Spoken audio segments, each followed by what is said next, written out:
Biden کی، وہ بھی ولی عہد کی حکومت کے خاتمے کی نوید سنا چکی ہے اور دھمکی دے چکی ہے کہ ہم ولی عہد محمد بن سلمان کو ہٹا کر ان کے جو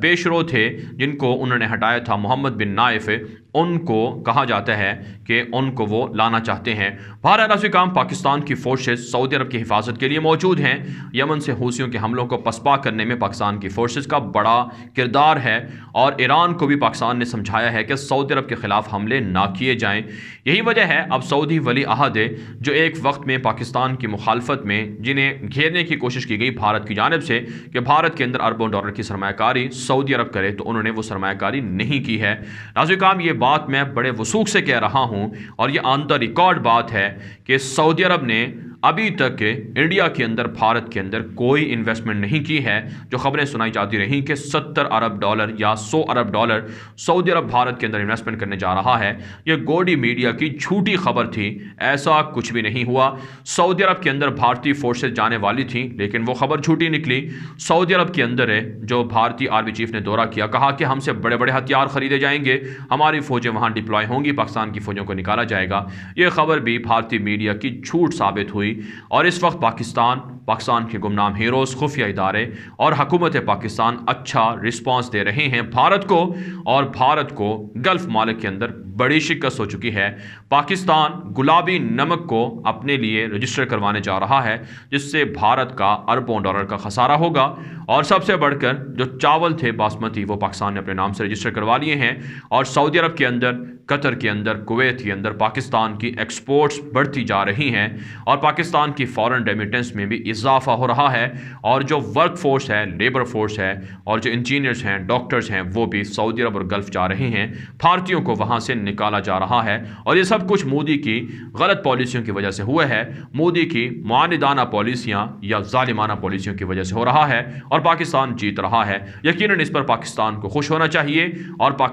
ہر پاکستانی کو اس پر فخر کرنا چاہیے، اور ان کے لیے بہت اچھی خبر ہے۔ لیکن بہرحال ناظرین کرام، کچھ سازشیں کرنے والے لوگ اب بھی موجود ہیں، ان کی سازشوں سے باخبر رہنا ہوگا اور ان کو بھی جواب دینا ہوگا، چاہے وہ بھارت ہو، اسرائیل ہو، امریکہ ہو، یا پھر ایران ہو، یا پھر کوئی اور ہو۔ بہرحال ناظرین کرام، اب بات کر لیتے ہیں دوسری بڑی خبر پر اور دوسری بڑی خوشخبری پر۔ آپ جانتے ہیں پاکستان کو FATF کے ذریعے سے گرے لسٹ میں بھارت نے ڈلوایا، اور اسرائیل، امریکہ اور فرانس اور بھارت یہ چاروں مل کر پاکستان کے خلاف سازشیں کرتے رہے کہ پاکستان کے اندر سے دہشت گردوں کو فنڈنگ ہوتی ہے، منی لانڈرنگ ہوتی ہے۔ حالانکہ جتنی منی لانڈرنگ دہشت گردوں کو بھارت کرتا رہا ہے، شاید پاکستان کے اندر کبھی ایسا ہوا ہو، لیکن بہرحال وہ وجہ یہی ہے کہ الکفر ملت واحدہ، کہ سارے کے سارے کفریہ طاقتیں ایک ہی پیج پر ہیں اور وہ آپس میں ایک ہی بنی ہوئی ہیں، تو اسی وجہ سے پاکستان کو ٹارگٹ کرنے کے لیے FATF کی تلوار پاکستان پر لہرائی گئی، لٹکائی گئی، اور پاکستان کو گرے لسٹ میں ڈلوایا گیا۔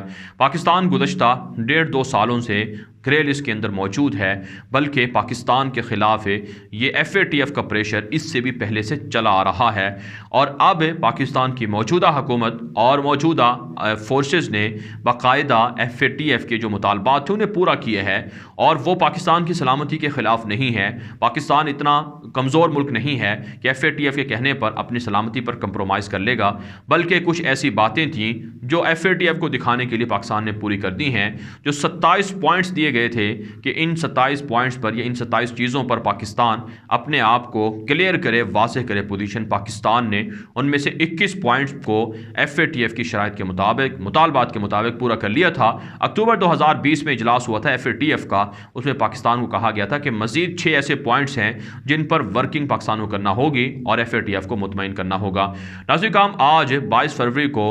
جو پیرس ہے فرانس کے اندر، وہاں پر ایک ورچوئل اجلاس ہونے جا رہا ہے۔ غالباً یہ 2 روزہ اجلاس ہے، اور FATF اس میں جو ممالک گرے لسٹ کے اندر ہیں، پاکستان نہیں ہے بلکہ اور بھی بہت سے ممالک ہیں، ان کو گرے لسٹ سے نکالنے اور ان کی جو کارکردگی ہے اس کا جائزہ لینے کے لیے غور کر رہا ہے۔ اور اچھی خبر یہ ہے کہ پاکستان کے حکمران یہ دعویٰ کر رہے ہیں، اور پاکستان کے جو ذرائع ہیں فورن منسٹری کی جانب سے، حکومت کی جانب سے، وہ یہ کہہ رہے ہیں کہ انہوں نے 6 پوائنٹس اچیو کر لیے ہیں، لہٰذا پاکستان کو FATF سے نکال دیا جائے جائے گا اور انشاءاللہ یہ خوشخبری پاکستان کو جلد مل جائے گی۔ اگرچہ ناظرین کرام FATF جیسے بدنام زمانہ اور منافق ادارے پر کوئی بھروسہ نہیں ہے، کیونکہ بھارت FATF کو سپانسر کرتا ہے، فنڈنگ کرتا ہے، اور یہ FATF یہ پیرس بیس ایک تنظیم ہے اور اس میں فرانس براہ راست بھارت کا اتحادی ہے، کیونکہ فرانس سے بھارت نے اربوں ڈالر کے رافیل طیارے خرید رکھے ہیں، تو اس لیے عین ممکن ہے پاکستان کو FATF کے اندر مزید ڈالا جائے اور کہا جائے کہ مزید 2 سے 3 پوائنٹس ہیں جن کو پاکستان نے پورا نہیں کیا۔ لیکن بہرحال ناظرین کرام پاکستان کا ایک دیرینہ مطالبہ ہے کہ FATF کی جو اصل تلوار ہے جس میں بلیک لسٹ بھارت کو کرنا چاہیے، وہ جس میں بھارت کو شامل کرنا چاہیے وہ بھارت ہے، کیونکہ بھارت بلیک لسٹ ہونا چاہیے۔ $1 ارب سے زائد کی منی لانڈرنگ بھارت کے 45 بینک کر چکے ہیں، اور خود یہ آن دا ریکارڈ بات ہے دنیا بھر کے اندر جو ایک بڑی ریسرچ رپورٹ شائع ہوئی تھی، اس میں انکشاف ہوا تھا کہ بھارت کے بینک باقاعدہ منی لانڈرنگ میں ملوث ہیں۔ کلبھوشن یادو جیسا دہشت گرد پاکستان کے قید میں موجود ہے، اس بات کی بڑی علامت ہے کہ بھارت دہشت گردوں کو سپانسر کرتا ہے۔ پاکستان نے ابھی چند دن پہلے دنیا کے سامنے ثبوت رکھے ہیں کہ 70 سے زائد را ایجنسی کے مراکز ہیں جو افغانستان کے اندر موجود ہیں، جہاں سے BLA اور دیگر دہشت گرد تنظیموں کو سپورٹ ملتی ہے، فنڈنگ ہوتی ہے، تربیت ہوتی ہے، جو پاکستان پر حملے کرتے ہیں۔ اور کشمیر کے اندر پچھلے 70 سالوں سے جو ظلم ہو رہا ہے، دہشت گردی جو بھارت کر رہا ہے اور کسانوں پر جو ظلم ہو رہا ہے، یہ سب کچھ بھارت کے خلاف جاتی ہیں، لہٰذا بھارت کو بلیک لسٹ ہونا چاہیے۔ پاکستان کو اور دیگر پاکستان کے اتحادی ممالک کو اس کے لیے آواز بلند کرنی چاہیے اور بھارت کو FATF کے ذریعے سے بلیک لسٹ کروانے پر پریشر ڈالنا چاہیے۔ اگر بھارت کو پھر بھی FATF بلیک لسٹ نہیں کرتا یا گرے لسٹ میں نہیں ڈالتا تو پھر بھارت کے خلاف پاکستان کو عملاً کارروائیاں کرنی چاہیے، اور FATF جیسے بدنام زمانہ ادارے کے پریشر کو اتنا آسان نہیں لینا چاہیے، اتنا اس کو سخت نہیں لینا چاہیے، بلکہ آسان لینا چاہیے۔ اور پاکستان پہلے بھی ایسا ہی کر رہا ہے، جو دکھاتا ہے وہ کرتا نہیں ہے، اور حقیقت کچھ اور ہوتی ہے۔ یہ پاکستان کی ڈپلومیسی ہے، اور یقیناً ان منافقوں کے ساتھ، ان غداروں کے ساتھ ایسا ہی کرنا پڑے گا۔ بہرحال ناظرین کرام اس ویڈیو کے حوالے سے آپ کی کیا رائے ہے؟ اپنی رائے کامنٹ کے ذریعے سے ضرور ہم تک پہنچائیں۔ مزید خبروں کے لیے آپ ہمارے ٹویٹر اکاؤنٹ دنیا میرے آگے غلام نبی مدنی فالو کر سکتے ہیں۔ آج کے لیے اتنا ہی، اجازت دیجیے، اللہ حافظ۔